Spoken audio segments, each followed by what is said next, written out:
Call them birds of a feather and you will be simply spot on. Their friendship is predicated on the consumption of a commodity that has become very notorious for winning more souls than your usual vociferous preacher on the street.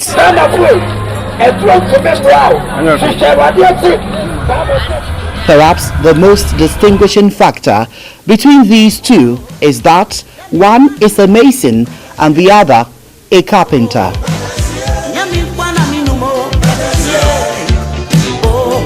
Meet 48-year-old Lawrence Kweku Ablo, popularly known in his neighborhood as Abacha. The spells of drunkenness have become permanently visible on Abacha's physique, from his eyes right into his palm. Even though it is early morning, Abacha is still nursing hangover, and even that has not clouded his opinion.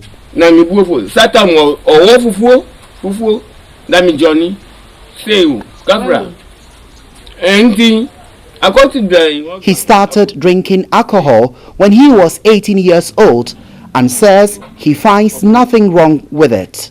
30 years on, his addiction to the spirited drink has grown even much stronger. Mortuary, cemetery. Alcohol is very, yes, power. Unlike other alcoholics who abuse the commodity as temporary escape from the hardship life has served them, Abacha tells me his daily doses are simply meant to boost his appetite. I know my broad, if I take one thought, it's I go one thought, I come and eat, I drink, I bath and sleep. That's all. For Abacha, drinking alcohol is a daily preoccupation that must be satisfied, either by hook or by crook. I decided to follow him on one of his drinking sprees.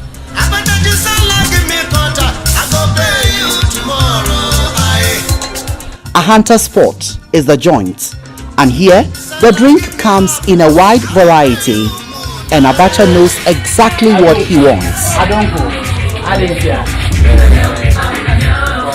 The bar attendant immediately approaches, and Abacha does not mince words in making his order.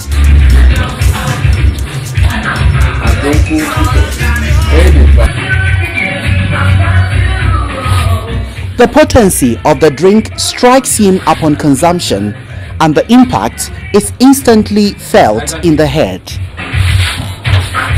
Then out of the blue, his drinking companion, Asibi, emerges. Asibi also does not waste time in grabbing and gulping a glass of the spirited content. Asibi, whom you may want to describe as a veteran boozer, has been drinking for 19 years. Long time, I drink for Kumasi, long time.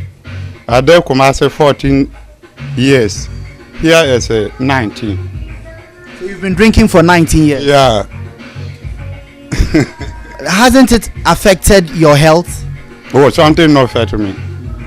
The cost of being an alcoholic is really big, and it comes in many forms. In the case of Abacha, his habit has not only crippled him financially, but it has also broken his home.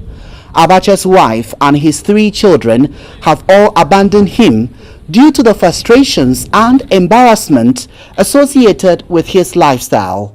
The 48-year-old admits he's even lost respect in his own community. You are a human being, but being they don't respect. They don't respect because you take alcohol. So if you know how you move one by one and come and relax and being that's being because people if you take they don't respect you. Ruth Amwa, Abacha's neighbor, laments how the entire community is not happy about Abacha's drunken behavior.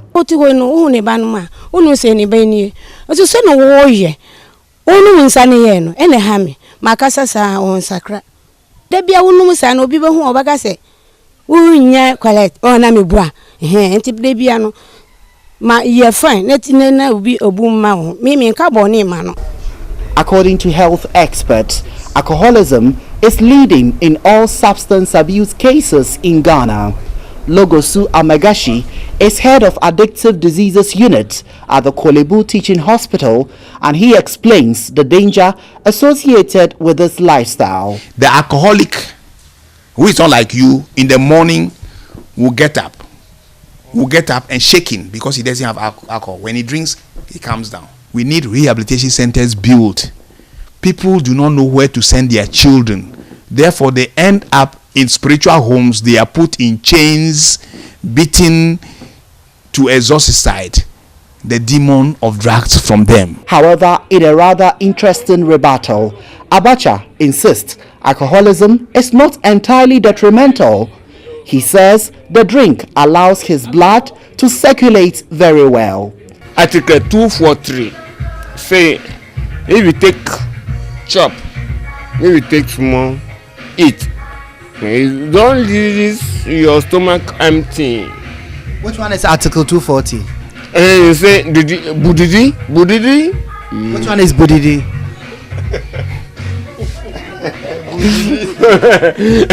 That's the point that God said. Malaria, mosquito malaria, make don't come. So if you put alcohol, you chop. That's all. Okay, so what you're saying is that even if you have malaria and you drink alcohol, you will be fine. It's more than mosquito coil. Dealers of the products also have no qualms in selling more to even patrons who appear to have exceeded their limits. When I talk to you for another money, he will resort to you. You mean when you talk to him, he doesn't listen? But you're also selling to him. That's what I told you. You have a base here. This not. You have a base there. Okay, so this is not the only joint, but he told us this is his favorite joint. Door manner. He also drink? Yes, I also drink. But how do you feel when you take it? Oh, I feel correct. There are no available statistics on the impact of alcoholism on Ghana's population, and so this situation throws a mammoth wrench to the possibility of the government of the day appreciating the extent of this problem. Ghana has been listed among countries in Africa where alcohol consumption is very high.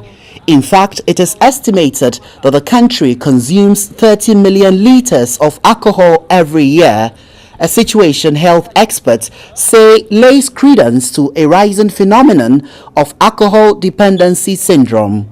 Even though some parliamentarians have also called for legislation to check alcohol advertisement, which they blame for the menace, some argue the problem is purely attitudinal.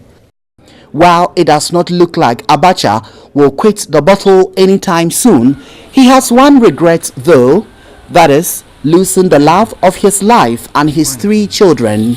He hopes to get them back, but he knows that definitely that will not be a walk in the park.